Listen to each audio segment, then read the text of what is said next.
And we're live, everybody, on the Jim Masters Show, live entertainment, lifestyle, celebrity talk show series, beaming all around the world from the New York area here in the United States. So great to have all of you here. Thanks for joining us. Thanks for all the love and support of our entertainment, lifestyle, celebrity talk show series, where, as the guests continue to say, we're bringing back the lost art of conversation and style with all of you. If you'd like to comment during the show and interact with us, you can certainly do that right now in our JMS Levity Hall chat room.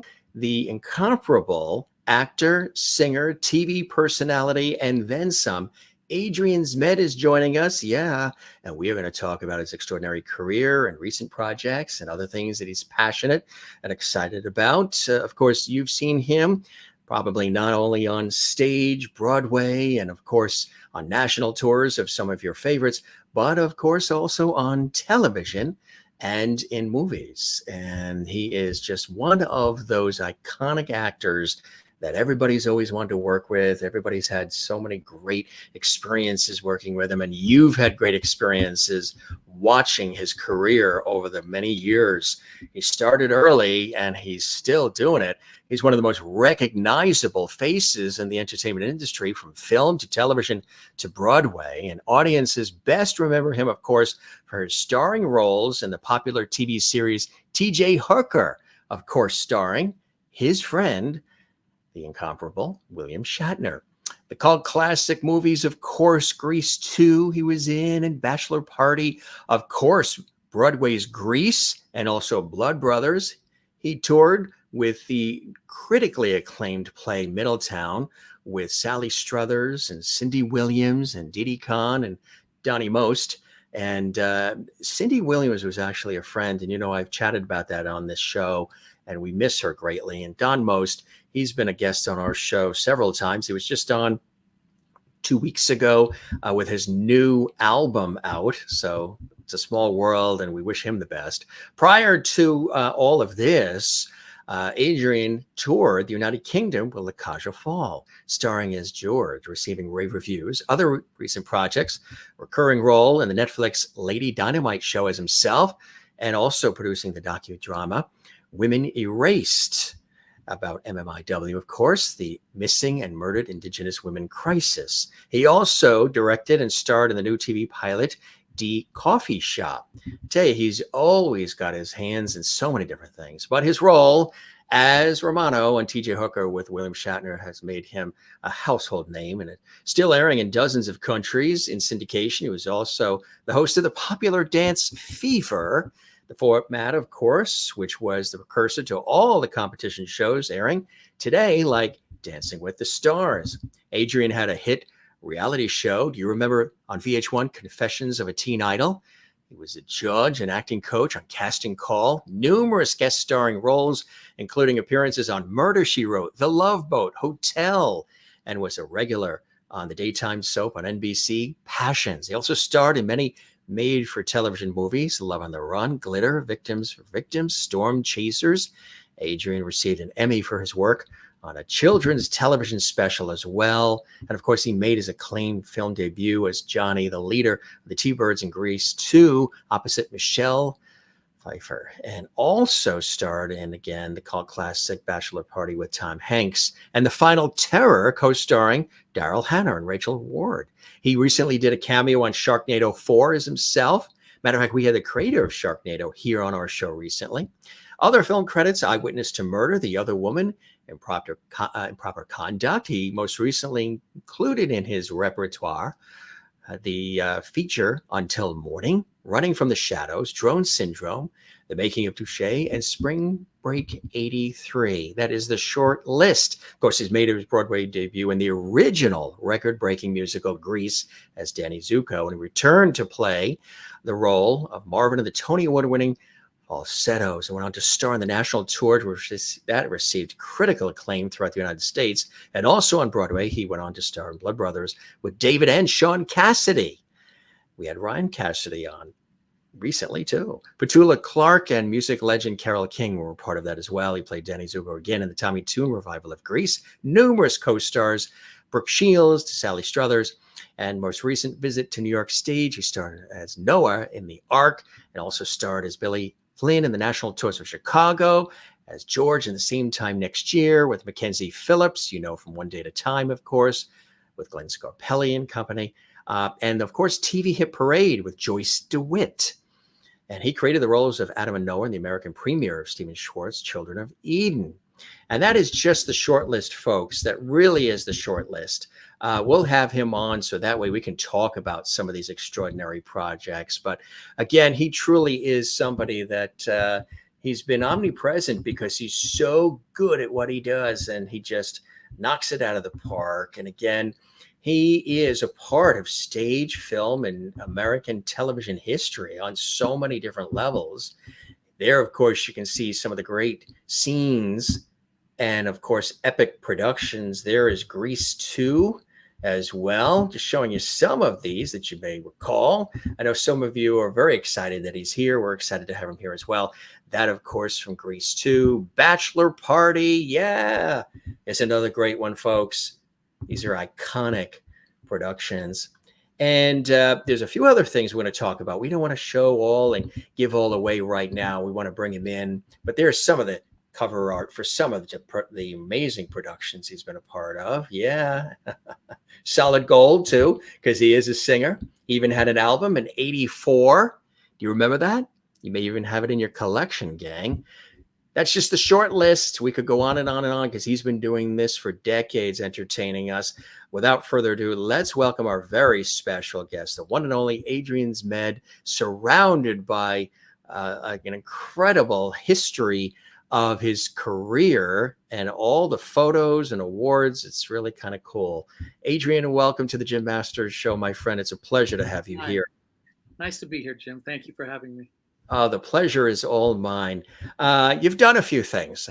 I guess I have. You go through all the list of everything I've done and everything like that. It's like, wow, I've done a lot. I was going to say, Ruta Lee was on the other night, and I did sort of an intro, reminding people of her epic Hollywood legendary career. And she said, that was one of the best damn obituaries I've ever had. And when that time comes, I want you to be the one to do it. Did you record that? So you're a Chicago kid and you're a diehard Cubs fan. I can relate because I'm a New York Mets fan, so I can kind of relate to some of the feelings. The Mets for 1969. No, I'm sure. Tom Seaver and company. Yeah. The late Tom Seaver.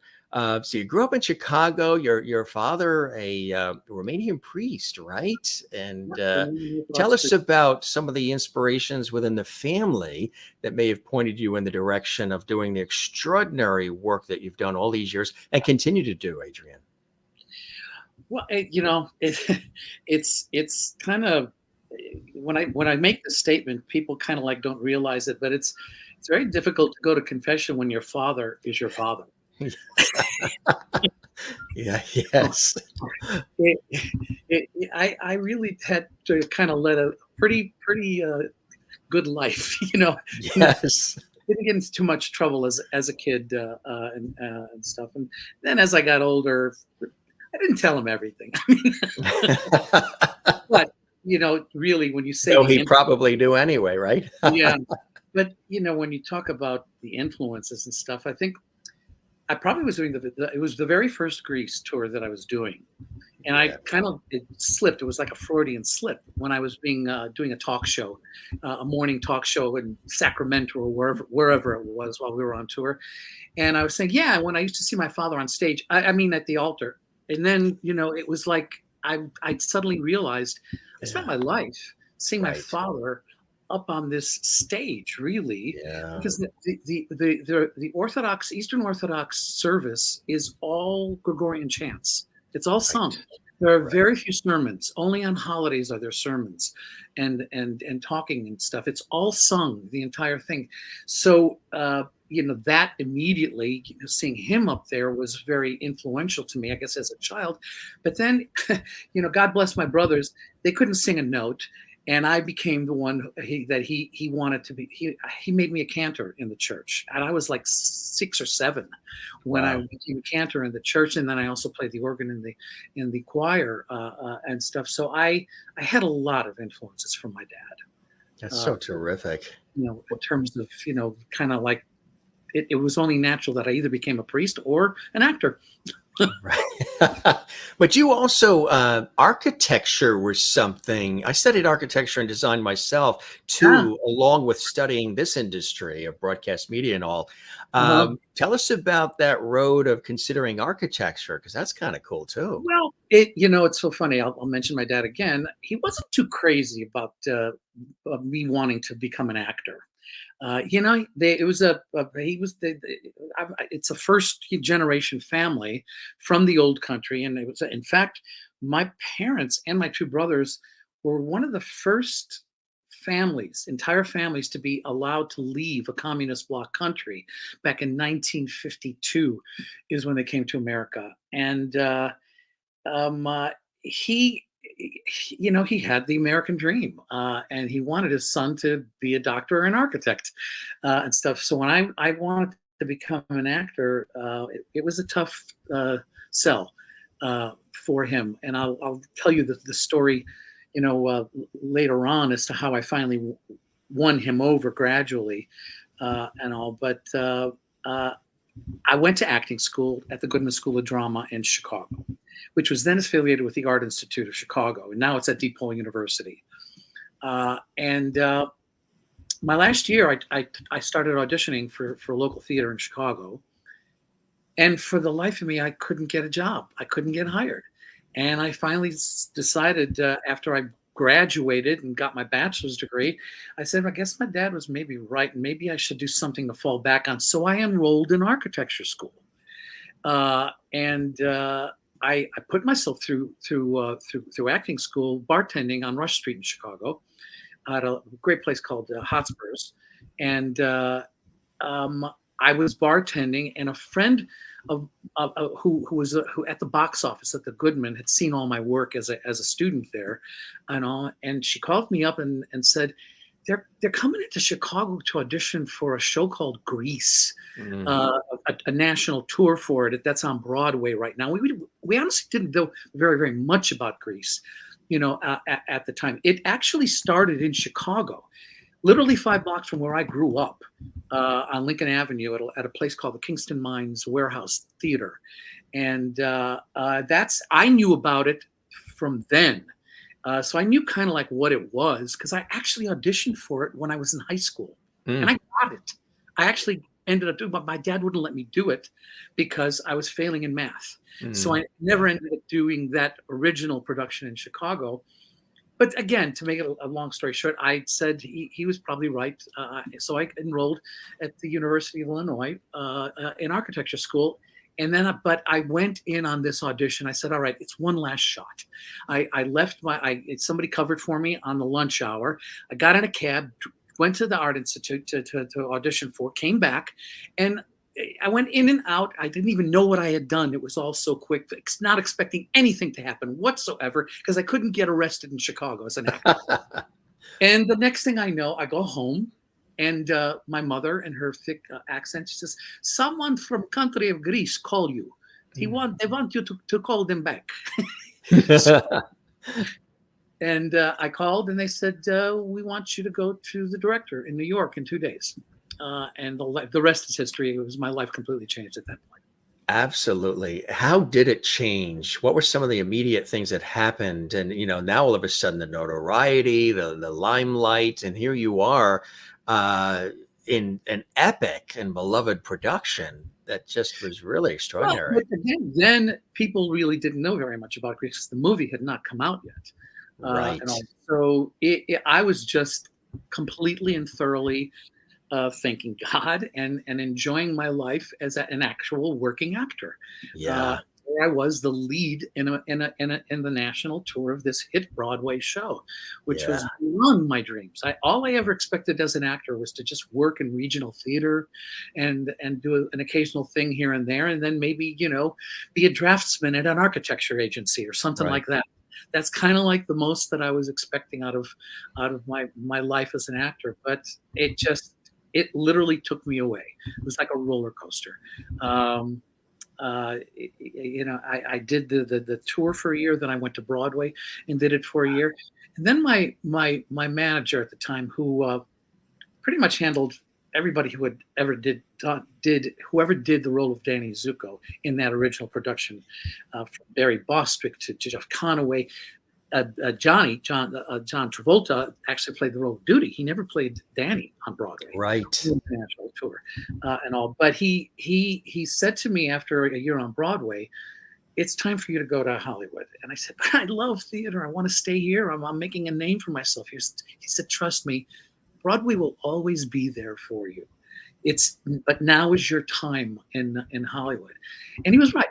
The second I landed, I did my first series, and we were talking off camera earlier about this first series that I did, that Bill Asher was one of the directors of that series, who directed all of the I Love Lucy's. And we can get to Bill Asher and his stories at a different, later on. But it just, I went from one show to another until finally I did about 3 series until T.J. Hooker finally stuck. T.J. Hooker, yeah. Now, was the very first entree into the world of television for you Flatbush in '79? Yes. Flatbush, there you are. That was the original show that the very first show. It was literally a week after I arrived in Hollywood. I got Flatbush with him, and I love all those guys.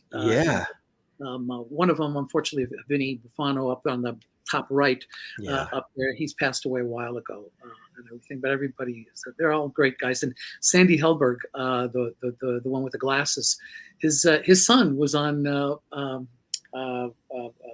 Come on, the series with Sheldon. How I Met Your Mother? No. The character of Sheldon. I can't remember. Big Bang Theory? Yes, thank you. Big Bang Theory. Yes. Yeah, and his son looks just like him too. So you can't. Actually, yes. Now you see that. Can't miss him. But that was my first series, and then about a year after that, I did a show called Good Time Girls. Yes, and one of our viewers asked about that. She said, "Please have him talk about that, because that's the first time I saw Adrian." Tell us about that. Yeah. And that actually was. I really thought that was going to be a big hit, and it actually was for its short-lived life. We were number 7 in the ratings when we were kind of canceled. Yeah. Even though we weren't canceled, we were moved to another night. But once that happens, you're kind of like put away to the pasture with it all. But it was a magnificent cast. It was Annie Potts, Georgia Engel, Lorna Patterson, and one of my best friends ever is Peter Scolari. That's when I first met Peter on that. And he went on to Newhart, of course, and so yes, much more. and he went on to do Bosom Buddies with Tom, and I did a guest spot on Bosom Buddies right after when Good Time Girls was canceled. They were casting somebody to be opposite Tom, and Peter became available, to move over to that show. And it was the same producers of Good Time Girls. So I was so happy that all worked out for me. And then I ended up doing a guest spot on it, which is how I knew Tom before we ever did Bachelor Party. That question came in from Barbara Katz. She says, "Tell him my name, he will know." Barbara Katz. She says hello. Hello, Barbara. Yes. Hello, Barbara Katz. Yeah. Hello, Barbara. So but that was a great cast. And it was all it was the producing team of Happy Days, Laverne and Shirley, Mork and Mindy, that string of hits that Paramount, Gary Marshall touched, the Gary Marshall stuff and everything like that. Yeah. But it's a long story, and it's a Hollywood story. It's a Hollywood story. Why they moved our time slot and everything, but that's all it takes sometimes for a TV show, a beloved TV show that just gets moved around, and then people can't find it, and then it's gone. There's so many shows that happen too, Yeah. But and then of course Starsky and Hutch, right? And that's how I ended up getting Hooker. Discomania. There you are. Yeah, Aaron Spelling, and that's Amanda McBroom. Do you know who Amanda McBroom is? She wrote. She was That's her there? I didn't realize that. She wrote The Rose Yes, she wrote The for Rose. Bette Yeah. Midler, and she was a guest on our show like a year ago. Yeah. Wow, She's I didn't realize that was a her in year-old that shot. Wow. friend. I've known her for years. That's how long I've known Amanda, since Starsky and Hutch. And it's one of my greatest roles because I played a Yeah. disco dancing pocket killer. Right.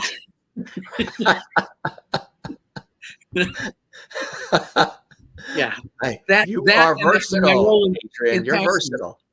That and my role in Passions, where I was a 500-year-old floating head that lived in a trunk. We could get to that at another time, but those are the two one-liner roles that are just to get people laughing. And then, so of course, But yeah, with Starsky and Hutch, I played yeah, that role, and they they liked it. literally the following pilot season, they literally asked for me to come in to read for what was called at the time. It was called The Protectors. It That's wasn't called right. TV Hooker, and it was a 2-hour pilot TV movie. And That's what they used to actually, do. it Yeah. was actually about 10 rookie cops, with Bill being our sergeant instructor.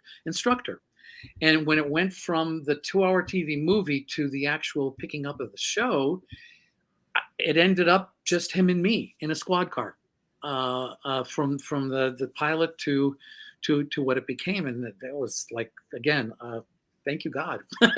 you know, Yes. he's always been on my shoulder, looking out for me. I'm one of the few people in a business so that can say I've never done anything else except act my entire life, and it's a Right. very rare thing to be able to do that. Yeah. Especially in the acting profession Yeah. and stuff. And I always say I teach master classes often. Stellar Adler. Yeah. Yeah, and I always say to the young students, learn and learn how to do everything that you could possibly can do, because whether it's singing, dancing, accents, whatever may be that is a talent that you have, and you can hone it, that will get you a job someday in some way, shape, or form. And I think that is why I've had such a long career, because I've been able to not only just be an on camera, actor. I can get on the stage and sing and Yes. dance, and I still can do it. And now at this point in my life, there are always roles for somebody my age, whether it's on stage or in film or television. Now, were you balancing T.J. Hooker along with the Grease Enterprise as well? Were they sort of blending in and out a little bit? Well, I did the pilot of Hooker, which was called The Protectors, and then from the time that it was picked up, I did Grease 2. But I was on hold because they said that no, we're not picking it up for the first fall season, but it's going it'll be a mid-season replacement. So really, Hooker became a mid-season replacement with about 8 episodes that we shot for that first year, because it was only from like January through March or something like that, and all. And then we had the pickup for 26 shows. And of course, nowadays things are completely different, which is why the actors are on strike right now, and the writers went on strike. Back in the day, you did 26 episodes in 1 year, and now you're lucky if you do 13 episodes. That's right. It's usually 8 or 10. Yeah. And all, and the whole structure of how it all works and how people in show business get paid is we're living we're working with archaic contracts. Is back in the day from when videotape and stuff was created, and that's we're still working on that contract. Exactly right. And now there's AI and other things coming in, and they're all the streaming and all these variables that have been ramping up very quickly too. Absolutely. But to answer your question, I did do Grease 2 in between the pilot of Hooker and then when Hooker was picked up, which was kind of cool that I was able to do that, because I kind of put my Danny Zuko on film by playing Johnny. Right.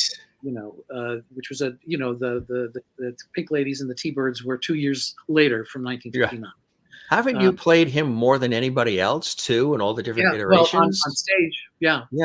Stage between the original that I played and then the Tommy Tune revival, which I did for 5 years. Right. that point. And then I did like various tours in the 80s and all. But then when the Tommy Tune one hit, it was 95. I'm pretty sure I took I was doing Bloodbrothers at the time. That's and then right. I moved over to Greece. Yeah. When it was, they had just opened at all. And I actually did work with Rosie O'Donnell. And then Brooke Shields came in. Brooke Shields came in as well. And then there's Yeah. Dance Fever too. Yeah, and that's, and a lot of people think that I didn't do the last, I think it was maybe 6 to 7 episodes, maybe 6 or 8 episodes, something like that, because we were canceled. Hooker was canceled. And literally the day after Hooker was canceled, I got a call from Merv Griffin Enterprises, and they asked my manager, said that we'd love to have Adrian take over as host of Dance Fever. And I said, how often do you get to say dance in Hollywood? I've already done one of the only musicals at that time. Now musicals, there's a lot of musicals, movie musicals that are being done and all. So it was, I said yes, and I couldn't do both and then all of a sudden they picked up Hooker for a late night production to complete the 5-year syndication package. Apparently 5 years of 26 episodes each year is the magic number for syndication. And that's why they wanted it to go and get those last episodes. And so they did a late night version of it.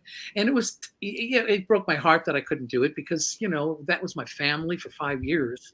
And all, but I also did create a new family with Dance Fever. I've had the great fortune of working with some of the nicest producers ever in Hollywood. Merv Griffin was such a class act. Yeah, such a wonderful person, and just a great guy. He was he knew me from all of the times that I was a guest star on his show. Yeah. And was interviewed and all. He remembered, that I could sing and dance, and it just seemed to be the logical thing to do. But also my producers on Hooker, Aaron Spelling and Leonard Goldberg were absolutely wonderful men who really were. I was very lucky to work with some of the greatest producers in the business. And class. You were on then with those series, those types of shows at a time when it was Aaron Spelling, everything he touched. See that picture right there? That I'm pointing to? Yes. That is Aaron Spelling's stable. That was him in his heyday, and those were every single person in that picture was in an Aaron Spelling show. And that was a banquet that we did honoring Aaron at that point, and all. It was pretty cool. Tell us while you're doing that, because tell us about this fabulous room that you have. It's one of the nicest man caves I've ever seen in my life. Yeah, thanks. Oh, it's just some of the productions I've done. I literally have started putting it together. My wife and I recently moved here about a year and a half into this house about a year and a half ago, and I'm just kind of like slowly putting this room together. But I don't know. I guess you could see I've got some of my Grease posters up there. There's Children of Eden and The Ark. I played Noah in 2 different Broadway productions. There's Falsettos way up there on the top. I also did Billy Flynn in Grease. And there's Bloodbrothers with I can't get it straight. With that you had mentioned with Sean and David Cassidy and Petula Clark. And then I did it with Carole King. And this is my era where I played Jesus for 2 years, in one in Godspell, and then the other one in Jesus Christ Superstar. So I can't show you everything, but I bet your father loved you in those roles. Jesus Christ Superstar, and this is for you, Dad. yeah, but I talked to him a lot, about it. I said, how do you play Jesus? How do you, and he said something to me, and I said, yeah, you're right. He said he was a man. He was simply a man. He was a great man on this earth, and all. And that's how you should portray him, as a man. and all. And he wasn't somebody that was outside of the reach of who a human being is. Exactly. And all. So it all kind of like made sense, after a while. Falsetto's another extraordinary performance, incredible music. How did this come along for you as well, Adrian? That was actually my return to Broadway. Yeah. I got the national tour of falsettos, but what happened was is I had to, in an emergency, replace Michael Rupert, who was the original Marvin in falsettos, in a heartbeat. Yeah. I literally had 2 weeks to go into the Broadway show. We're talking about an opera. There's no spoken word in falsettos. Everything is sung. And it was one of the most grueling times of my life to have to learn a role. I literally slept with the music looping all night so that it would subconsciously get into my brain. 24 hours a day, all I did was listen to the music and practice the music and everything like that. But it was one of the greatest joys of my life to do that role. It was a very, very special musical at that time. Bill Finn, who wrote the show, almost 15 years to write that show. From the first time that he did 2 off-Broadway versions of it, and each off-Broadway version turned into the first act and second act of falsettos. And that's which was eventually called falsettos. And then the first one was falsetto. I forgot what the first one was called, but Falsetto Land was the second one that was off Broadway. When he put it all together, it was called falsettos, and all. And it was a really it was a great accomplishment for me going into that show in New York. And I had done a show prior to that, which I don't have the poster up yet. So freaking big. It takes the entire wall. But I did a show based on a cult classic movie called Eating Raoul. Oh yeah, that's right. And to me, we had standing ovations the entire time that we were in previews, but the critics murdered the show and we closed right away. But hence there's quite a few shows that I've done that opened and closed right away because the critics kind of closed it. Just kind of do it. Of course, Children of Eden, another that. That was a great experience. Again, this is a period when I played Noah for a long period of time. We did several versions of that show, and was fortunate enough to be cast by Stephen Schwartz in that role, and he wanted me to do the role. It's the Children of Eden, in my opinion, it's Stephen Schwartz's greatest work. There's no question that everything that he's ever done is fantastic. But to me, if anybody hears the music and listens to the album Children of Eden, the music is absolutely spectacular. It's beautiful. It's heroic. There's so much meaning behind all of the songs. It's about Adam and Eve and God in the first act, along with Cain and Abel, and then it's Noah and the Ark and his family in the second act. And the whole gist of it is that children will always be children, whether it's the first family, which was Adam and Eve, along with God being the first parent, and then Noah's family. And children will always, at a certain point, you need to let go of your children. And I that was when I heard this song called "The Hardest Part of Love Is Letting Go." Yeah. And Stephen sent me that song. And I said, I'd like you to do this role. And I heard that song.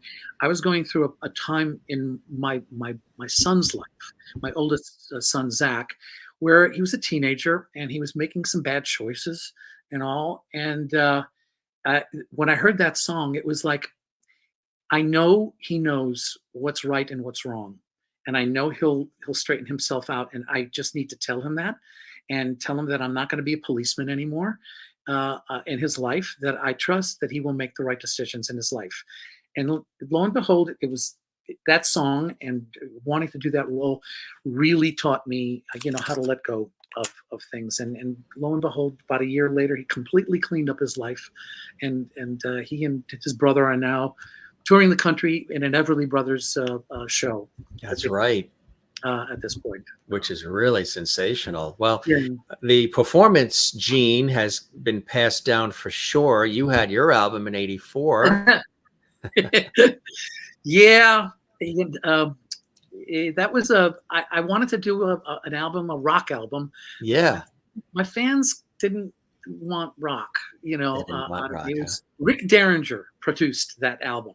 So, I mean, Rick Derringer, one of the greatest lead guitarists of all time. And, he was a great producer. If you remember the Frankenstein song, Johnny and Edward Winter, and that stuff. I mean, it's my fans wanted more pop, stuff. And, I think 2 people in Saskatchewan bought the album.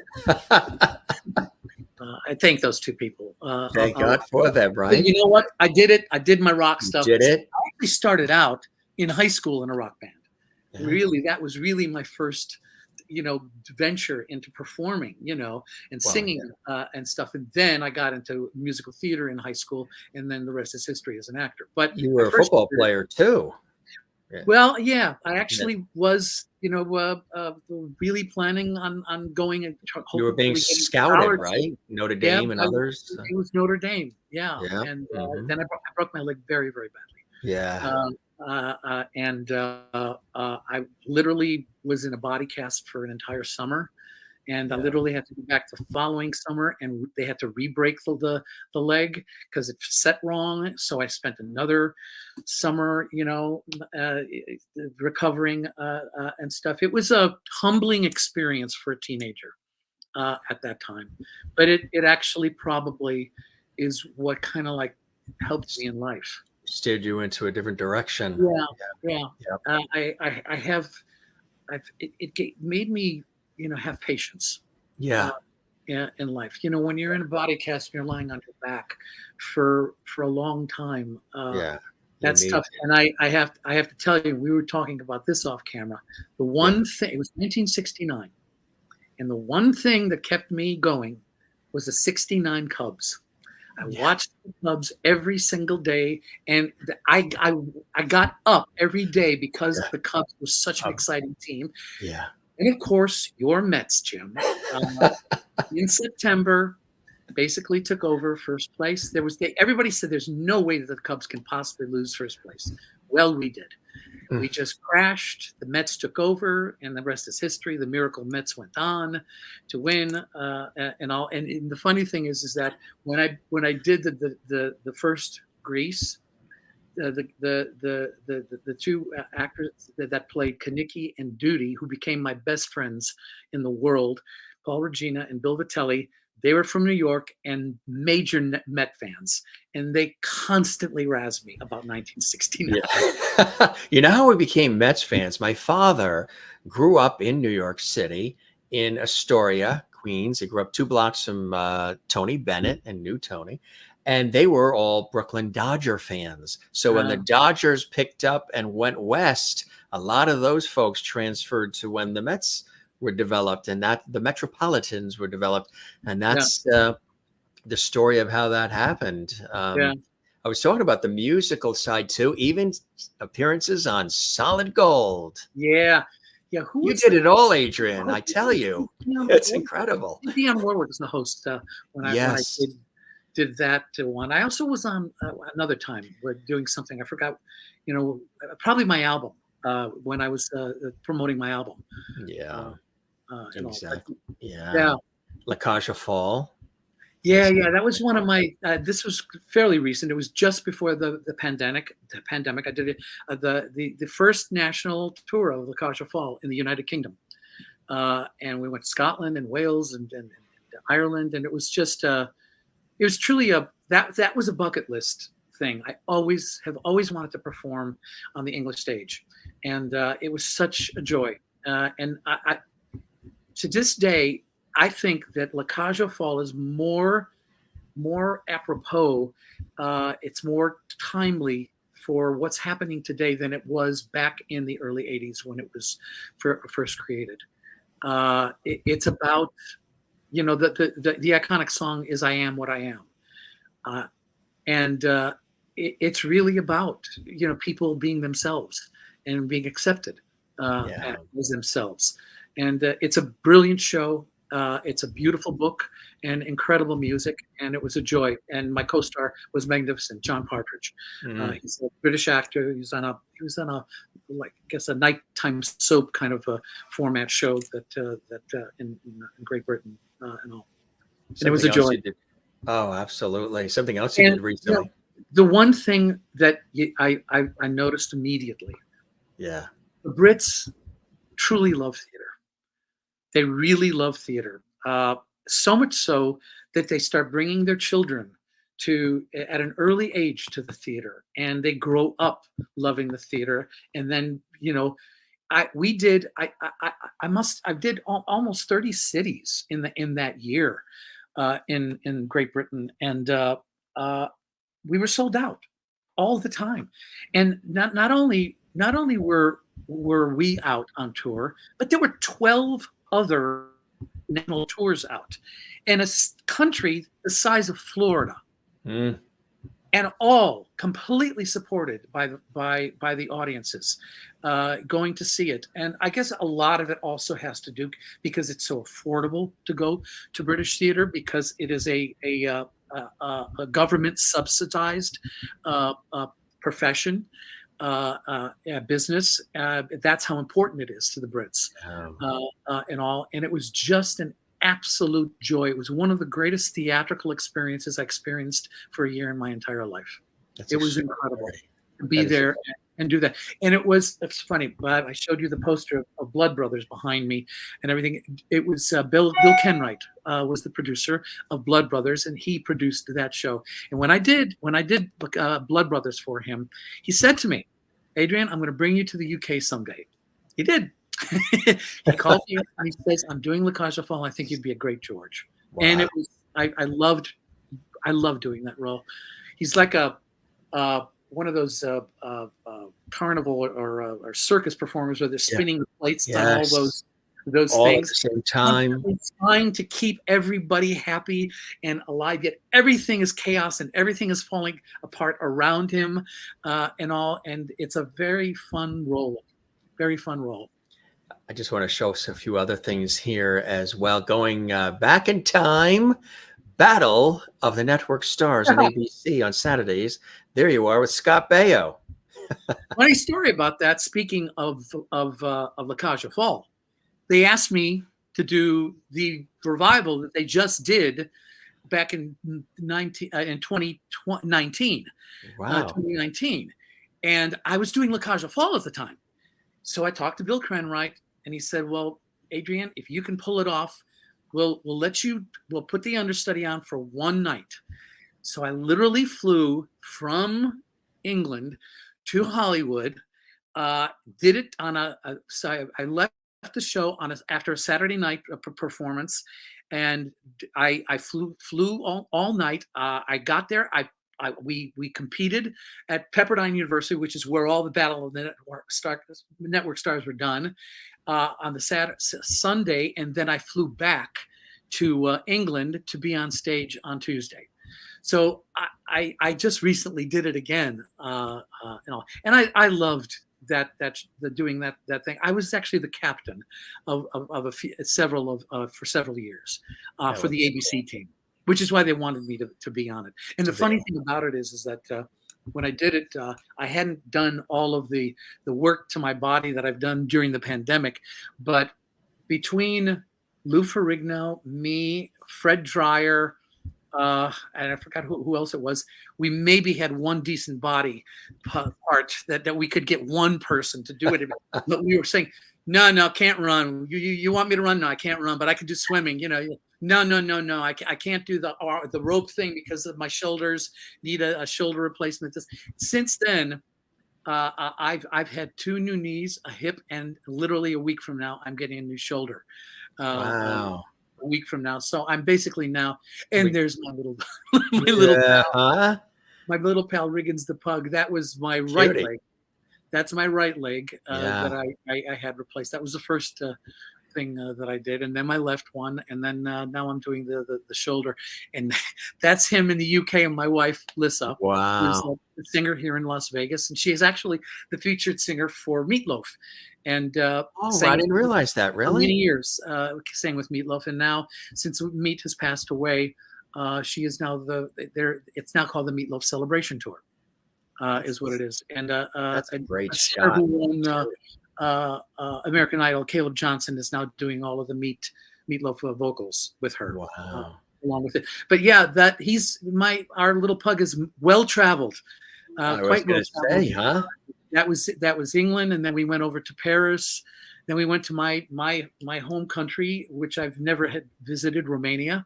Romania, yeah. So he went to Dracula's castle, Vlad Tepes' castle and stuff. But he's a well traveled pug. In fact, my wife has started an Instagram page for him called Riggins the Rover. Oh, boy. He wants to do a children's book called Riggins the Rover. Cool. All of the places that he's visited all over the world and stuff. So yeah, he's a good guy. He's very smart, and he's a great traveler. I want to, I know our time is becoming limited and I have so many wonderful things to chat with you about, but there are some really other cool things that I want to quickly, if we can slip in before the guillotine drops. Nutcrackers, Sally Struthers. Sally. Now, the reason Sally is truly one of my dearest friends on the face of the earth. In fact, I'm staying at her place when I go into LA to do the shoulder and stuff. We really became very close because we did Grease, that Tommy Tune Grease, out on tour. I really thought I was only going to be out with the tour for maybe about a year, and then 4 years later, I'm still out on tour with Sally. So we became extremely good friends, and that is. That actually is Nuncrackers. That is a sequel to Nonsense. By Dan Goggin. The only male roles in the Nuncracker. Nonsense, right? That's right. Yeah, and that's the Dan Goggin production. He's a dear friend. Yes, and somebody that also played a role in that in Nonsense. Where'd you get that picture? Oh, I do my research. I don't have that. We'll have to send it to you. Somebody else that Dan is a dear friend. He's been a guest on the show, but I know him personally, and he's a fabulous guy. And he created for everybody watching the whole Nonsense series and there was a TV series. There was also called like Nuncrackers and all these wonderful iterations of it. He's just a wonderful guy. The funny thing about it is with my tie-in with Grease is that Nonsense is about a production of Grease where they're trying to mount this production of Grease, which is very funny. That the person that I was mentioning that also got a chance to star in a version of that was Cindy Williams. And you got a chance to be in Middletown. And there's, of course, Didi Conn and Don Most, who was just a guest on our show last week. And you with the incomparable Cindy Williams. What was it like being, working with them in Middletown? And also any thoughts about, and we did a tribute episode, actually. We had Tracy Reiner, Penny Marshall's daughter on, and Rob Reiner's daughter, and Carl Reiner's granddaughter, and we had Chris Corman, Harvey Korman's son on, a lot of different people. It was terrific. Cindy Williams was a very special person, wasn't she? Yeah, she was. She truly was. She was a sweetheart of a human being and a consummate professional in every sense of the word. Again, I had mentioned, at times I do master classes at Stella Adler, and when it comes to comedy and stuff, I say, watch the greats.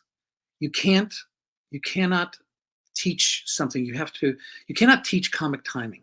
You just have to feel it. And the best way to start feeling it and getting the rhythm of what comic timing is all about is by watching the greats. And Cindy was one of the greats.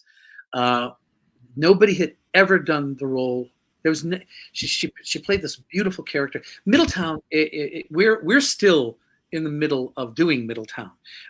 We've taken a hiatus from it because unfortunately, the pandemic killed Middletown, the tour of it. We were out on tour. We were in Chicago when the pandemic hit in March of 20, and we had to close because basically, the Theater League in New York closed everything down, and we stopped. And we really had they'd like to start booking it again in 2024, so I'm looking forward to it. But in all of the incarnations of Middletown that I had done, because Cindy wasn't able to do every production of Sandy Middletown. Duncan was involved as well. Sandy had done it. Sally did it also. The last time I did it was with Loretta Swit and Donny and Didi. But nobody could ever do the role like Cindy did the role of Dottie. It was that role was our comic relief in the show. The show is like an emotional roller coaster. It's beautifully written by Dan Clancy. You could see it in the back of us, Middletown by Dan Clancy, and it's just a beautifully written play, and it's about life. The ups and downs of life. It's about two couples who meet the first day of kindergarten at their daughter's kindergarten class, and they have dinner that following Friday. And for the next 35 years, they have dinner every Friday night. And it's about how life changes over those 35 years. And it's a magnificent play, and I cannot wait for us to get back on the boards and start doing it again. And unfortunately, the spirit of Cindy will always be in the role of Dottie. I absolutely loved her. There's also a project that I'm working on right now about TV theme songs. I love that. Icons from the 70s, 80s, and 90s of TV, doing TV theme songs and then telling their stories of their lives behind the cameras. And I can't wait to Cindy was dying to do that this show. Yes. I'm literally actively working on mounting it, getting it going. We've had so many people who've come through the Jim Master show who were the session musicians, the session singers who sang on all of those themes. And we talked about, because I love the themes, I love jingles, I love all of that working in the industry. And I almost wish that those things would come back, because I think people need to hear things that make them feel good and they can sing to it and hum to it. And it just, and you would hear the theme, you knew, whether it was a cop show or a drama, whatever it was, a comedy, you had to build up to what's going to happen just from the theme and the shots and the whole thing. And we're sort of missing that a little bit. The reason we're doing it again now is because I guess it's all synergy. One of the creators, I did the show about 12, maybe 15 years ago at this point, with Mackenzie Phillips, Barry Williams, and Joyce DeWitt. And I just couldn't believe how the audiences knew every single word that we were singing of all those TV theme songs. And then how much they loved the stories. And the synergy is that one of the creators, who was the musical director on the Tommy Tune Grease that I did, was the creator of that show, along with Martin Charnin, who was the creator of Annie and director and producer of Annie. And he just moved to Vegas, which is where I live now. And it just seems like now's the time to dust it off and update it and do a 2023 version of that show. And I think it's the right time, because honestly, like I said, the audience has flipped over it. Every word. It's incredible. And it can go on and on. We can replace the actors in it and do other theme songs. There are thousands of TV theme songs that you can't do them all in a 1.5 hour period. We finish up here and stuff. I just want to mention a show that I'm actually producing right now. You had mentioned it early. It's actually about MMIW, the Missing and Murdered Indigenous Women. We're calling the show Women Erased, but we're going to be doing probably a 3-part pilot, start for it, about a particular case of a Native American girl that was murdered.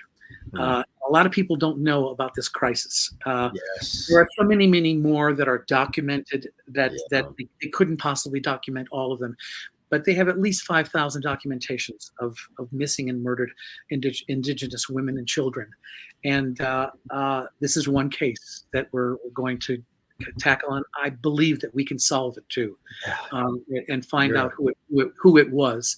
We're pretty close because we have a private detective that has been working with us, and also that it's in the works right now. Our lawyers are getting involved in a deal and things like that. But it's a very important thing. I sometimes these days, if I'm going to be an actor, I'd rather be on the stage, and if it's going to be in a camera thing, I'd rather be behind the camera creating something at this point in my life. Not that I still, being in front of the camera too. Oh yeah.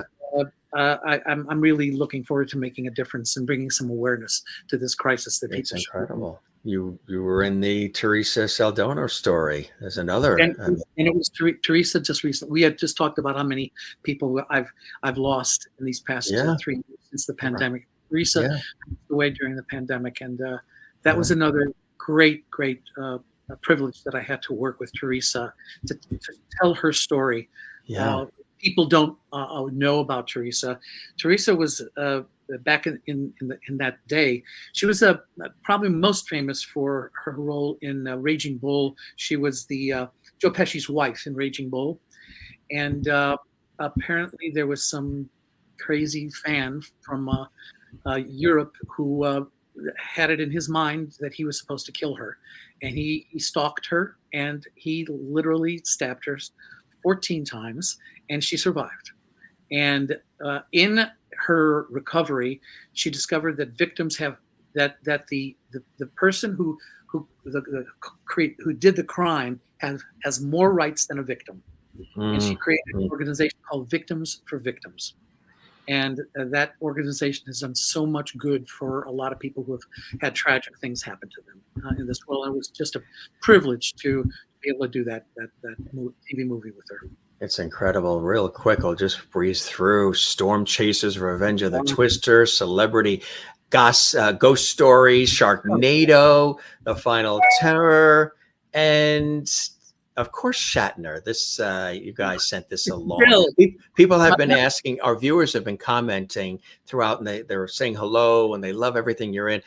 And they asked, what was it like being in T.J. Hooker and working with William Shatner, and also the continued friendship you've had with this another icon? It's just like about 2 months, not even 2 months old. I just saw him 2 months ago and hung out with him and stuff. And I really hadn't kind of like sat down with him and talked to him since he had gone into outer space and gone to where no 95-year-old man has ever gone before. Incredible. He's incredible, isn't he? He's a miracle of science. I just don't, his remember DNA should be cloned or what it is. Remember what I told you, the secret to it all, who also, he got a chance to work on I think a business news public affairs show with William Shatner. One of my colleagues, Doug Llewellyn from the People's Court, said the key to it all is a good moisturizer. Yeah, see how good Bill's skin is, Did it? It's good stuff. But quite a gentleman, huh? Look, again, as I told earlier in this show, that it suddenly became me in a squad car with him. So I was in a police car 13 hours a day with Bill, and we became very close. It took 7 shooting days, meaning 5 days, and then a Monday and a Tuesday, and then you start the next episode on the Wednesday, and you just keep going. But we became very, very close at that time, and have remained very, very close all these years. And he was my mentor. I learned a lot just watching Bill on camera. I was a young actor, especially on camera. And that's actually what my masterclass is really about, transferring your theatrical experience on stage to film, to doing it in front of a camera. And I learned so much watching him, because I came from stage when I first started doing a Hooker and Grease 2, that's from Grease 2, and just watching him in a close-up, an extreme close-up on how still he was and simple he was. It was all right here right here in the eyes. Yeah, all in the With what he eyes. did, and I learned so much about acting and just to trust myself, and I didn't have to do backflips constantly. And that I'm now a grandpa. That is And my now you're doing backflips. grandchild, my first grandchild. Yeah, Congratulations. thank you very much. That's really kind of cool. I tell you, huh? After all this time. Congratulations. It goes to full And she's circle. new too. That was just before I saw Bill. That I went to Nashville to visit my sons, and visit one of my first grandchild. You could just see it in your face, Adrian. It's just the joy and the delight and, the blessing. And there you go. I know we've gone a little past the time, but this has been I've so told you wonderful. he's been everywhere. He is a star. Starting this Riggins the Rover book and Instagram and all. He truly has been a lot. He's an incredible traveler too. He's a star. Yeah. Adrian, I know you've got to scoot off. This was really, we'll have to have you back. Absolutely. You've got so many other cool projects and I'm excited about it. Middletown, hopefully coming back. The TV themes, I'd love to know more about that because I'm all in on that. And anything else that you'd like to discuss. Truly, we've had, just want to show you real quick some of the viewer comments. Congrats and how cute and what a life and that's great. Brilliant talent, legendary role model that you've become. Nice. Thank you, everybody out there. I appreciate it. Wish you more adventures on and off stage. An actor cannot act in a closet. An actor needs an audience, and you cannot do what we do without the audience. So the audience out there and all the fans are as important to me as anything else. Everybody. So wonderful to meet you. Been a fan a long time. It's a pleasure listening to you. Thanks for being here and sharing with us as well.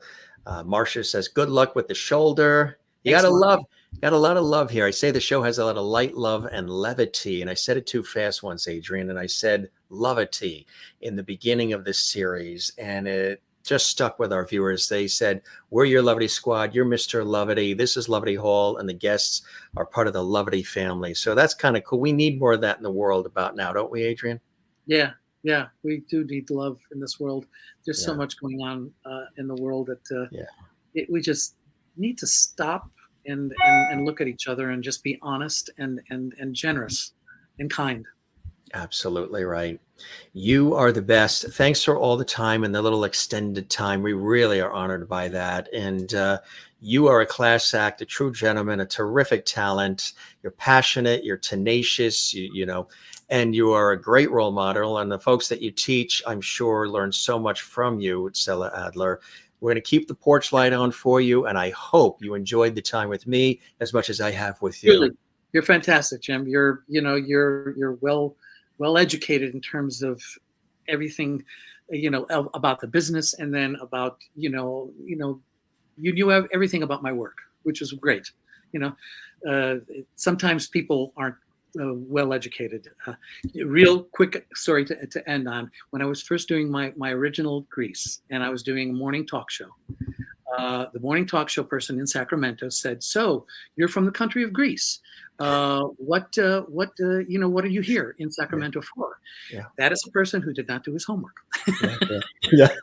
And you took him out to lunch and bought him souvlaki. No, I actually went with it. I put on a Greek accent, very much accent, and I went on with it and talked about that I'm with the national dance tour of Greece, and then eventually I said, "I'm sorry, I'm here with the new musical called Grease."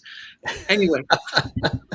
Well, I really appreciate the kind comments. And as my father has always said, my Irish dad from New York City, and he said this to me at 7 years old. And the inspiration that sometimes can be passed along from dad and mom. In this case, it was dad. And dad said at 7 years old, telling me, Jim, or Jimmy, because I'm like the fifth James, he goes, remember this, anytime anybody ever says something kind or nice to you, always say thank you very much, and then ask them to please put it in writing and address it management. That's funny.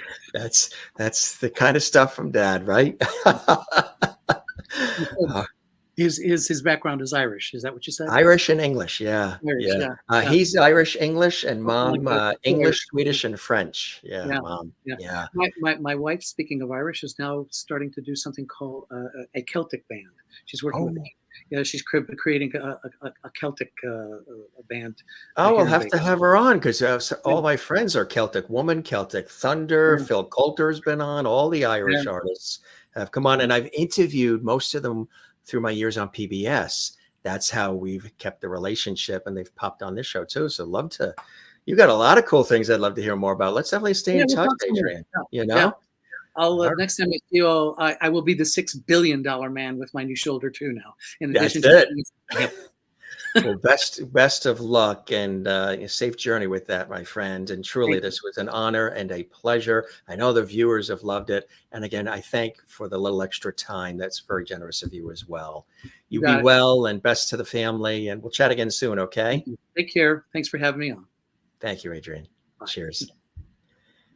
The one and only Adrian Zmed joining us here on the Jim Masters Show live entertainment lifestyle celebrity talk show series. How gracious he was. We had slotted, only about 45 minutes. And I know you guys have been posting away comments and congrats and celebration. And you hope his shoulder surgery goes well. And you love his dog and all these great things. And that was very generous of him to extend it a little bit there. He had so much to share too, right? We just got rolling. I was ready to put another pot of coffee on. But, I sort of hinted at the 45-minute mark, we're about ready to go. And he allowed us to go a little bit further, which I thought was fantastic. He's a class act. And, he's done so much and continues to do so much. He truly is an iconic figure on stage, in movies, and in television. And we had him here exclusively for you on the Jim Masters Show, Entertainment Lifestyle Celebrity Talk Show Series. We're going to take a look at some of your comments as well. I know the comments have been piling in. We had a limited time with Adrian, and we really appreciate it. And everybody involved in making it happen as well. And you got a chance to go back in time with him. Not only hear about current and new exciting things that Adrian is working on, but you also got a chance to go back in time and celebrate some of the amazing things he's done in his life and in his career. And this is Nuncrackers. Yes, of course, one of Dan Goggins' incredible productions. And there's Sally Struthers, of course, who was Gloria on All in the Family. And Middletown, let's hope that Middletown does come back. Of course, there's Adrian Zmed, and there is Cindy Williams, who, of course, we lost not that long ago. There's Didi, Conn, and Don Most, of course, he's got an album out now. And he was just a guest on our show about a week or so ago, 2 weeks ago. Check that episode out. He was a guest twice on the Jim Masters Show Live. Donny Most, of course, from Happy Days.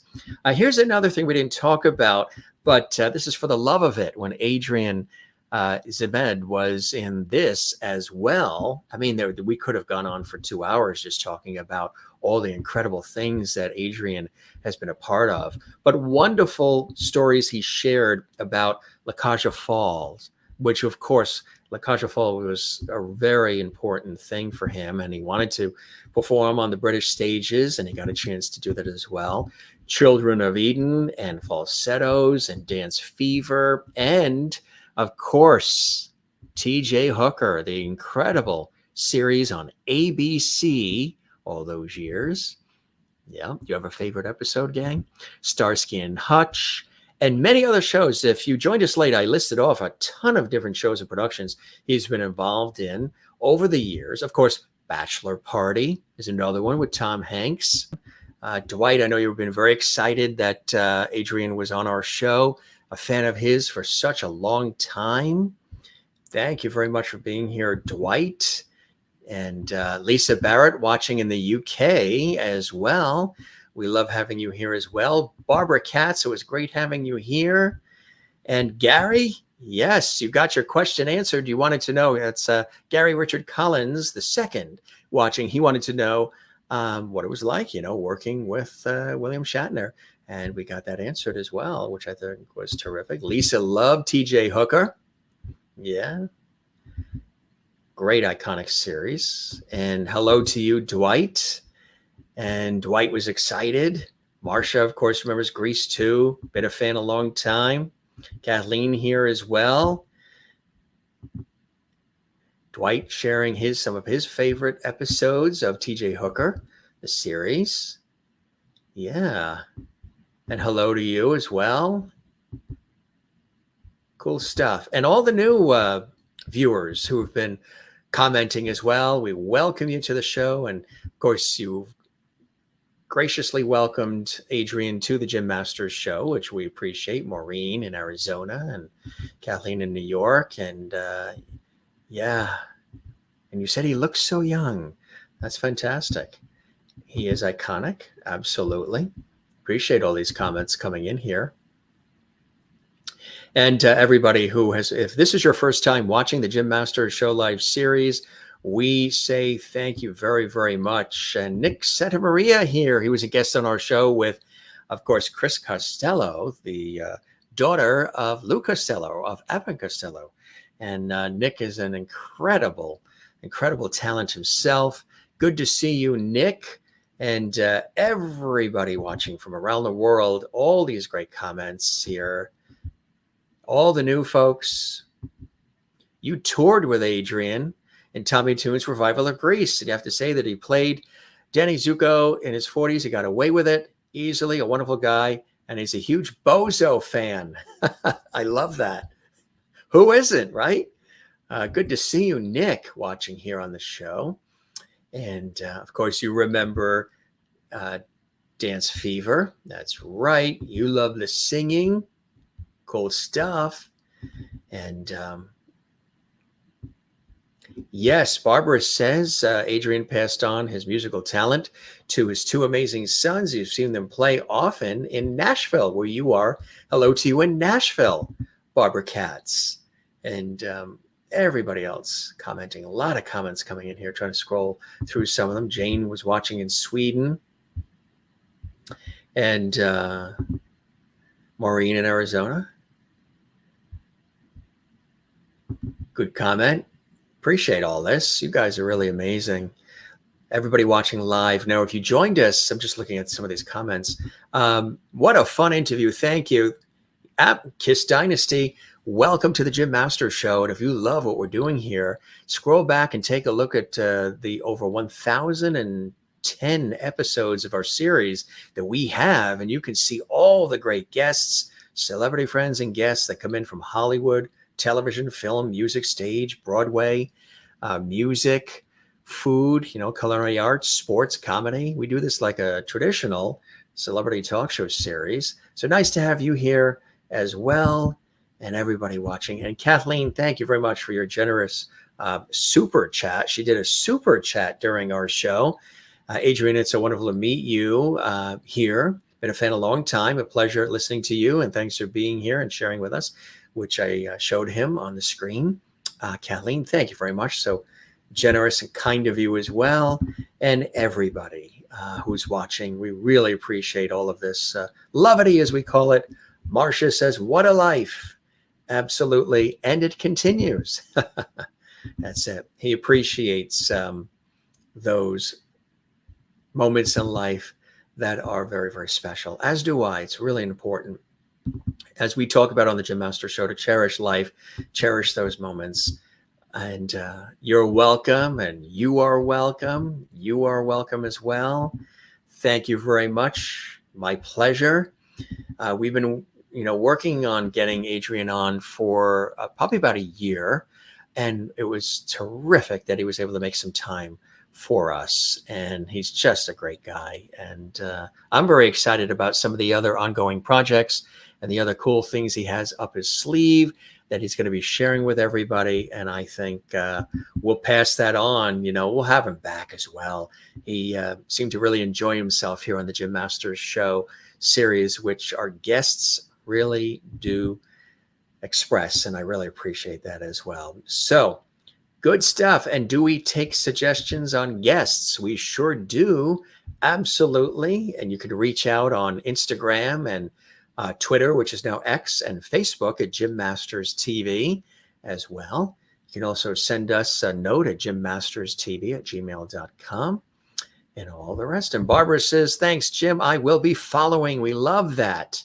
Yes, you can find me on all the social media at Jim Masters TV, Facebook, Twitter, which is X, as well as Instagram. And of course, the home to where all of our episodes are, and that is our YouTube channel. As a matter of fact, gang, we would love it if you enjoyed this episode. It takes a village. Be sure and give this episode a like. Leave a comment for us on the episode in the comment section. Subscribe to our YouTube channel, Jim Masters TV. And of course, share the episode. Like, subscribe, leave a comment, and also share this episode as well. We thank Adrian Zmed for joining us here on the program. It really was a great, great conversation. You can see he was enjoying himself. I enjoyed everything about the conversation, and it was really, really terrific. So around here, we don't say goodbye. We say see you later, take care, ciao, cheers, be well, love one another, take care of one another, and come back and see us again. If you enjoyed this episode of the Jim Masters Show Live series and you'd like to see more, all you have to do is just tune in. And don't forget, if you do subscribe to the YouTube channel, click the notification bell so you never miss any of our episodes. You'll get alerts, little notifications. Hey, the Jim Masters Show is coming on. Here's the guest. So you'll never miss out in the interactivity and the celebration of all these great conversations where we're bringing back the lost art of conversation here on JMS. Love it. Okay. So this is your host, Jim Masters, thanking you and you and you and you, everybody watching around the world live. And those of you, we want to acknowledge those who watch live, but we also want to acknowledge those of you who watch this in the archives later on, morning, noon, and night. We archive it on our YouTube channel, Jim Masters TV. Thank you very much for quietly watching as well and supporting. Feel free to give it a thumbs up, like, subscribe, leave a comment as well. But thanks for being here as well. All those who watch our series on demand, because you can watch our series 24/7, 365 on demand on our YouTube channel, Jim Masters TV. If you want to see another episode again that you enjoyed, you can do that. Or if you missed an episode entirely and you want to catch it, you can do that as well. Spread the word. It takes a village. We love you all, and we appreciate you being with us. And we thank once again Adrian Zmed for joining us here from Las Vegas. We thought he was in LA. His home is in Las Vegas, Nevada. And really, really cool. He's in a sweet spot in his life, and he's got his grandchild and his family, and just really, really nice. And so I know you guys were very excited to have him on, and here he was. And it was an epic, epic conversation. All right, for all of us here, we're going to scoot off. We haven't had dinner yet, once again, with these busy shows. We love having you here. Stop by and see us again on the Jim Masters Show Live series. It means the world to us that you're here watching and commenting, supporting, liking. We duly note that, and we thank you so very, very much. Be well, take care, love one another. Don't forget to love yourself. We'll see you right here in Lovely Hall on the Jim Masters Show. Take care. Cheers.